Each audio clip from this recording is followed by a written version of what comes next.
I'd like to call this meeting of the Cumberland County Commissioners to order, please. First order of business, I'll turn it over to Larry Lancaster, please. Thank you. It's my pleasure at this time to introduce my friend Tucker Samuel there. He is accompanied this evening by his mother, Savannah. Tucker is a good friend of mine from Westminster Presbyterian Church. We sit together occasionally. He just celebrated his 11th birthday. He's in the 5th grade at Ashley Elementary School. I was there very proudly when he was inducted into the Beta Club. As you can see, he's a Boy Scout. He's leaving here and he's going to Court of Honor. He loves soccer. As a matter of fact, he loves all kinds of sports. And he loves singing, which means I'm going to have to hear some songs here, son. I don't know if we have time tonight for you to sing some songs, but we'll work on that. He is a fine Christian young man. As a matter of fact, his whole family. He's very active in our church. He has 2 sisters, Josie and Eva. His other 2 brothers, Trey and Warner. His father just retired from the Army as a major. And he's here tonight with his mother, who is a jack of all trades, and she keeps that family jumping. And she's the real officer in that family, and she holds the rank of general. Because generally she has those children most everywhere. So as soon as I do the invocation, Tucker will stand up and lead us in our pledge. So if you'll please stand. Father of all creation, we come before you this evening to give you praise and honor. We thank you for this opportunity to come and gather together this day. We ask for your hand of blessing for those who have assembled and who are at this meeting. We ask that you would guide and direct our meeting so that it would be full of wisdom, full of productivity, and that we gain a great deal of respect for one another. We thank you for helping us to accomplish our work and our goals this day. Amen. Amen. All right, Tucker. You please turn, and my friend's going to take care of us. I pledge allegiance to the flag of the United States of America and to the republic for which it stands, one nation, under God, indivisible, with liberty and justice for all.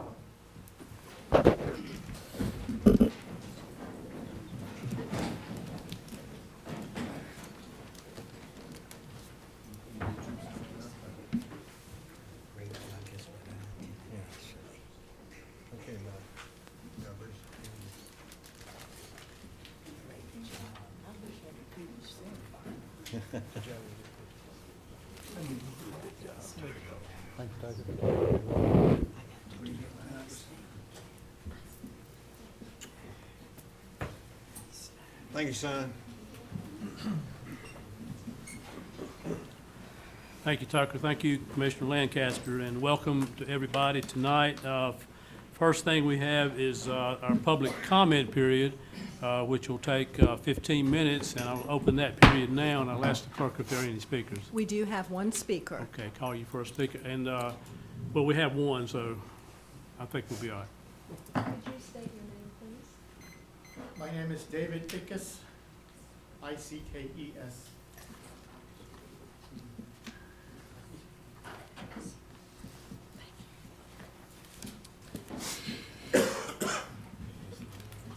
Good evening. First, I'd like to thank the chairman and members of the board for allowing me to speak.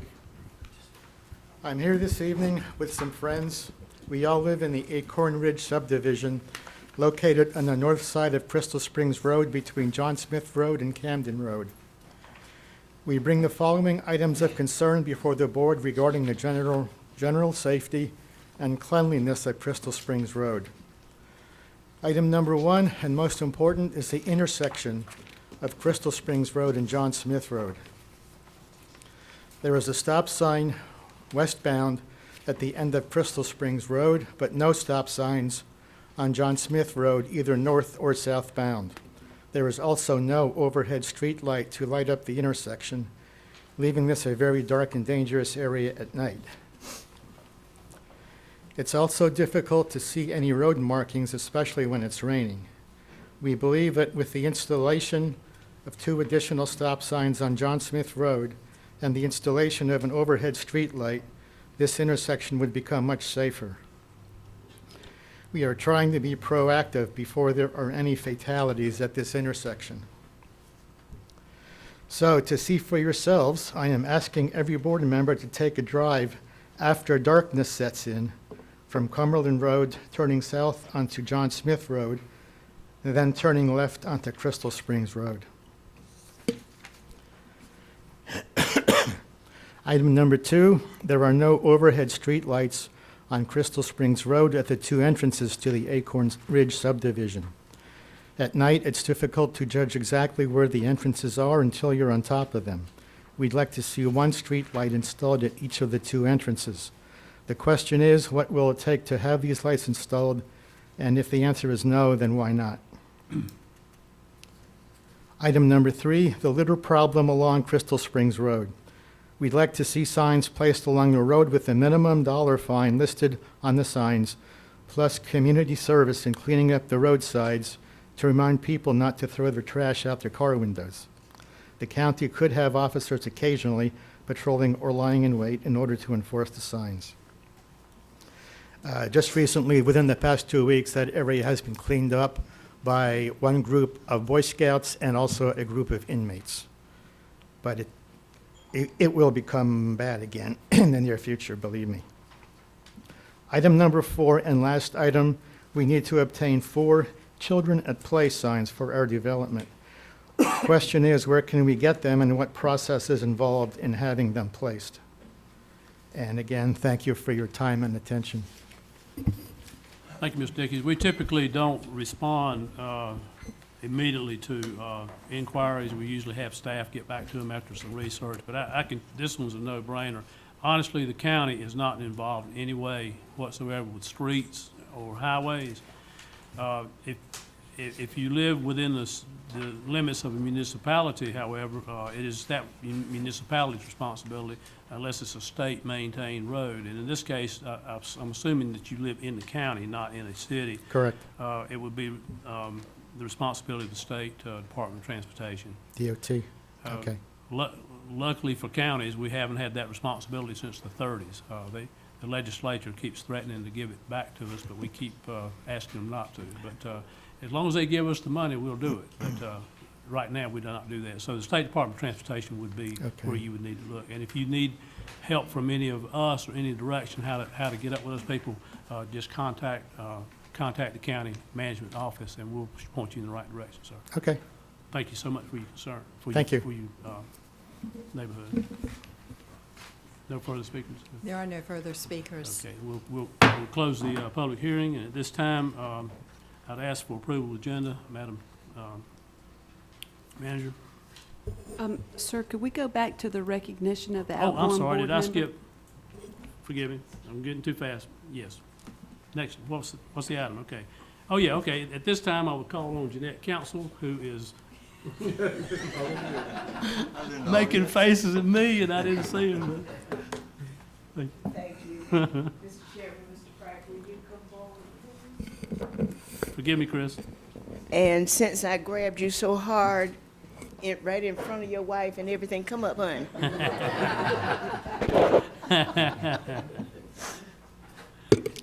As you know, we have many boards and commissions and committees in the county that serve in an important role. In this case, it is the Board of Health, and they are also in charge of hiring the director of the Board of Health.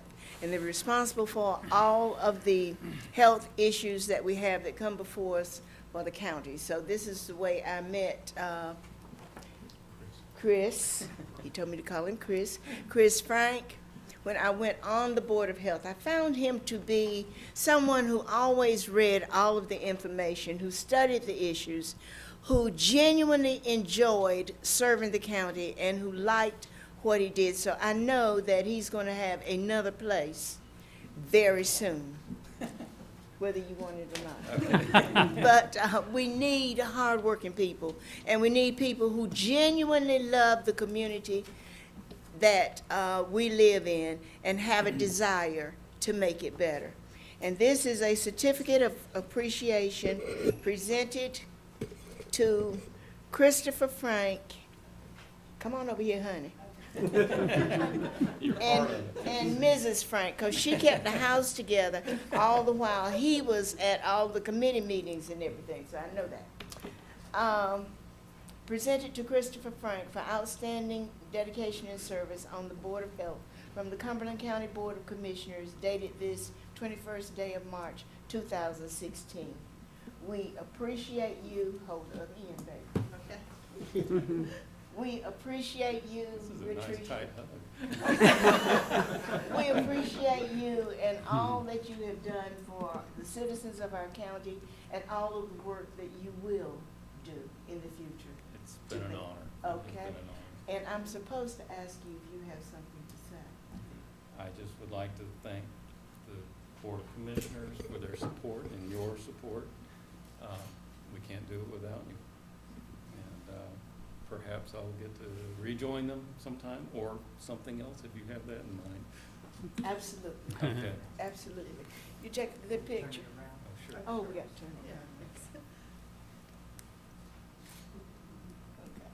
Okay. Okay. Thank you so much. And Mrs. Frank, come on up. Chris, thank you so much. Congratulations. Thank you, Chris. I'm trying to get out of here.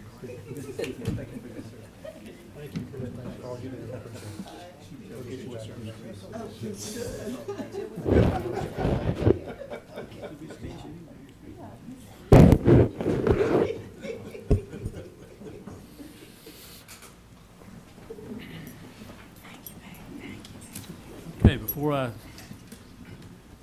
go a step further, I'd like to recognize a member of our Library Board of Trustees, Dr. Connett. Thank you for being with us tonight. This time, item 1. Yes, sir. Item 1 is approval of the agenda, and I have no changes. Okay, Board, what is your pleasure? I move we approve the agenda as printed. Moved and second. Any discussion? All in favor? Unanimous.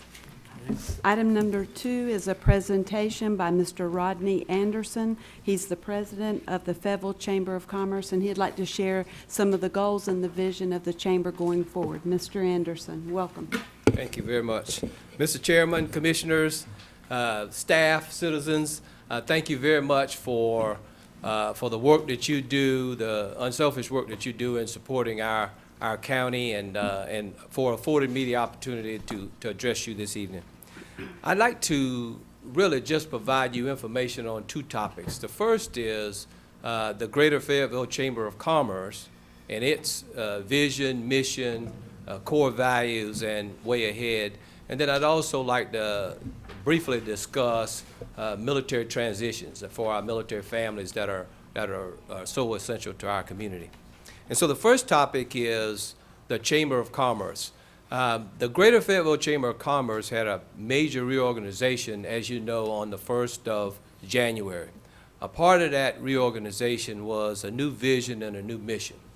And that vision and mission clearly supports your goals and objectives. And so my intent is just to share with you that the Chamber and the business community is in support of improving the quality of place and the quality of life in our county and in our region.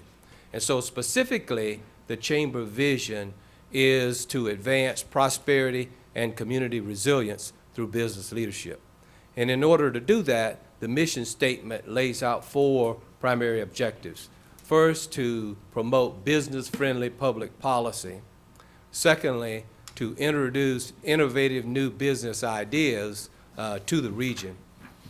Thirdly, to build collaborative partnerships, and the county fits neatly into that realm as a partner with the Chamber in advancing community of quality of life and quality of place.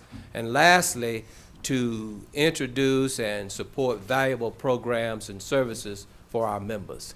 You have a rack card in front of you that lays out the vision and mission, and so I share that with you as a quick guide on who we are and what we're doing and our core values going forward. In order to provide the vision and mission, we provide our members with three things: visibility of their respective organizations to others that they seek to communicate with, credibility in what they're doing, and that leads to profitability for them. And so the Chamber is committed to partnering with the institutions that make up our region, to providing valuable programs and services for our members, and also to improving community resilience and quality of life.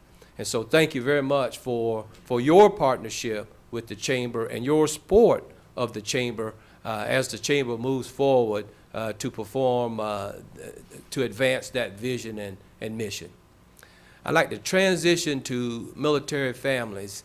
As a military service member of 33 years, I can say that the most difficult thing in the military is when you depart. And the second most difficult thing is when you move. And so for military families, to move is a very demanding endeavor, because it means uprooting children and families and lifestyles, and that is only eclipsed by when you transition from the military. And so one of the initiatives that the Chamber is beginning to advance through the Military Affairs Council is that we take a deliberate effort, and I share this with you as you go about your strategic planning and as you think about the things that you do. I would ask you to consider this, and there may be some opportunities to more formally address this in the future, but the thought is that we welcome military families to our county and to our region. And so we do that by being very deliberate in just saying welcome, and especially during the summer months when we have a larger number of military families that actually come here. And then during their time here, we encourage them to enjoy the many attributes and activities that we have in our county. And that might seem like a simple thing, but a family could spend their entire 3 years here and really not know and not appreciate and not have the opportunity to take advantage of the wonderful arts and the bountiful business opportunities and the caring can-do churches and the dynamic downtown and the educational institutions, and I could go on. And so our thought is that we all collectively make an effort to reach out and communicate with them and use the systems and the tools that we have in place to just say to military families, here are activities that you can enjoy, and we want you to enjoy yourself while you're here as best you can in our county. And then lastly, when time comes to transition, we want to say to them, we want you to stay. We want you to stay right here in this county and this region. And what we are committed to doing is to help you, to facilitate your stay. And my own experience was when time came for me to transition, no one invited me to stay. No one said to me, why don't you stay here in the region? And I think it's something we just sort of overlook. But I would say that we can, with just a little bit of effort, do a better job of individually and collectively inviting military families, once their transition is complete, to stay here in the region. It provides benefits for any number of reasons. And I suspect that it's much easier to convince a military family who has lived here for 3 years than it is to convince someone who has never been here to move here to our region. And so that is our aim and our thought, and we look forward to partnering with you in whatever ways are practical and reasonable to welcome military families, invite them to enjoy their time here, and then when their tour of duty is complete, invite them to remain here in the region as citizens and raise a family and have a second career and just enjoy life here in Cumberland County. And so thank you very much for the opportunity to address you. I'll take any questions that you might have, but thank you very much. Any questions for General Anderson at this point? Thank you very much. Take a minute to introduce your running partner. Yes, I have, my boss is here. My boss is the chairman of the board, Dr. Brian Kent, and he's here to give me moral support. If you ask me any really tough questions, he'd be my backup. We're not going to do that. We thank you so much for what you do. We salute you for the direction that you and Brian have taken the chamber, and we look forward to partnering with you in the future. Just as a personal point, I'll see you guys in the morning. We've got a meeting over at Fayetteville State for the advisory board Yes, for sir. the School of Business and Economics, which I've enjoyed serving with these guys and a lot of other members of our community here on that board. And so appreciate all you guys do. Thank you so All much. right, thank you very much. Brian, thank you. Stay as long as you want. Come back anytime you want. Okay, thank you, sir. Item number 3 is our consent agenda. Okay, what's the board's pleasure? Move for approval, Mr. Chairman. Second. Moved and seconded. Any discussion? All in favor? Unanimous. Item number 4 are our public hearings. We have 2 uncontested rezoning cases. The first case is case P16-06. Mr. Lloyd. Yes, ma'am. The first one is 4.75 acres. It's a rezoning from A1 agricultural to MP. The planning board recommended unanimous approval, and there was no opposition to this case. Okay, at this time, I'll open the public hearing. Madam Clerk, any speakers? There are no speakers. No speakers. Close the public hearing. What's the board's pleasure on this? I need 2 motions. Mr. Chairman, I move to find the request for rezoning consistent with the 2030 Growth Region Plan and any other applicable land use plan reasonable and in the public interest for the reasons stated in the recommendations of the planning staff, which are included in the agenda package and as reflected in the minutes of the planning board's consideration of this case, which minutes are to be fully incorporated herein by reference. Okay, is there a second? Second. Okay, moved and seconded. Any discussion? All in favor? Unanimous. Okay, second motion, please. I move to approve the request for MP planned industrial district as recommended by the planning staff included in the agenda package and as reflected in the minutes of the planning board's consideration of this case, which minutes are to be fully incorporated herein by reference. Second. Moved and seconded. Any discussion? All in favor? Unanimous. Item 4B is case P16-07. Yes, ma'am. This is a rezoning of 1 acre along Boone Trail to commercial. One of the lots that are under the same ownership has a commercial structure already on it. Planning board recommended unanimous approval, and was no opposition. Okay, this time I'll open the public hearing. Madam Clerk, any speakers? There are no speakers. Being no speakers, we'll close the public hearing. Can I have a motion? Edge? Yes, Mr.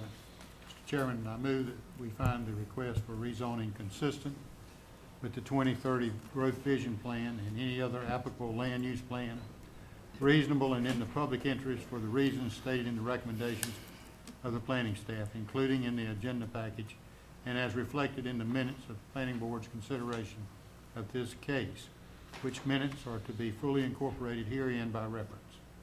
Second. Okay, moved and seconded. Any discussion? All in favor?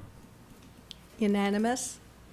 Mr. Chairman, I further move that we approve the request for C2P plan service and retail as recommended by the planning staff included in the agenda package and is reflected in the minutes of the planning board's consideration of this case, which minutes are to be fully incorporated herein by reference. Second. Okay, moved and seconded. Any discussion? All in favor? Unanimous. Okay. Also under the public hearings, we have 3 minimum housing code enforcement cases. The first case is MH 1068-2015.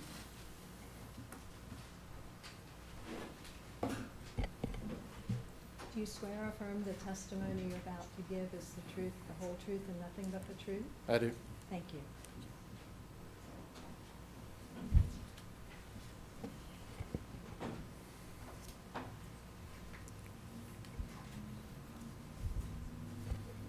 Good evening, Mr. Chairman and Commissioners. Our first case tonight is MH 1068-2015. Property owner is Jason Brandon and Kimberly Fortner. Property is located at 2771 Clinton Road, Fayetteville. This is a case that we brought before you a few months back, and the commissioners gave us 60 days on this. It's been longer than that. There's not really been any changes. Mr. Fortner has taken off. There was a carport-like garage or cover on the side here in this picture. He has removed, but other than that, he hasn't really done much to the property.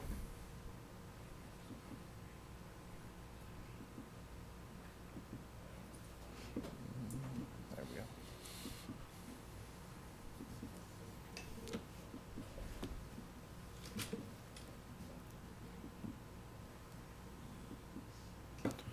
We're here seeking an order for demolition. This time I'll open the public hearing. Madam Clerk, any speakers on this? We have one speaker in opposition, and that is Mr. Jason Fortner. Jason Fortner. Yes, sir. I started cleaning up on the property, and I ended up getting in a car wreck on December the 8th. I got rear-ended by a semi, and so I've been in and out, MRIs and stuff like that with my neck. I lost feeling in this hand. My right knee's messed up. I've been in and out of the doctors for a while now, since December the 8th. And it's the only reason why I really haven't finished up on it.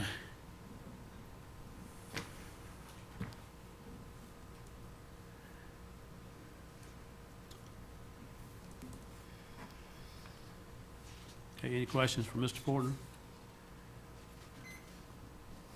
I guess I would ask the question that, I guess, oh, I'm sorry. Go you first. Because of your health, has it gotten any better that we can see some resolution to this? Because I think the last time we were here, one of my fellow commissioners, you asked for a little bit of time, they gave you double that amount of time, Yes, and you're back again. And I'm not saying you're making any excuses because you hit by a semi. Yeah. I can understand that, but and I hope you would have given that information over to our department to let them know, because I think they would try to work with you, but, so did you do that? No, I didn't. I didn't contact Mr. Hatchett. Well, why, I mean, he was trying to work with you, so I mean, Yeah. why wouldn't you do that? You know, you took the time to come down here. I think that's just common courtesy to at least call him up and say, you know, he's sitting out here waiting for you to do something, and, Yeah. you know, he doesn't know your condition. Yeah, well, yeah, I understand that. I was just in and out of the hospital a lot, and I've been pain clinics, MRIs, CAT scans, all kinds of crazy stuff. So you still under doctor's care? Yes, man. I actually just started working not too long ago because I got to pay bills. I ain't got time to sit around the house all day. And like I said, I've been dealing with all this stuff I've been going through.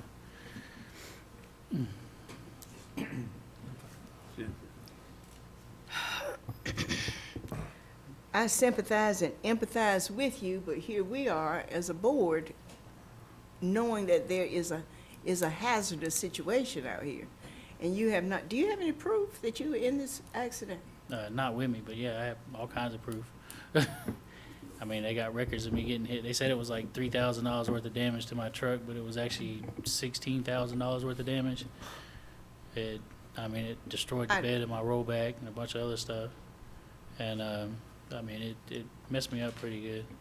But I've been in and out of chiropractors, all kinds of stuff. I don't have any of the stuff with me or anything like that, but I can get it. I want to be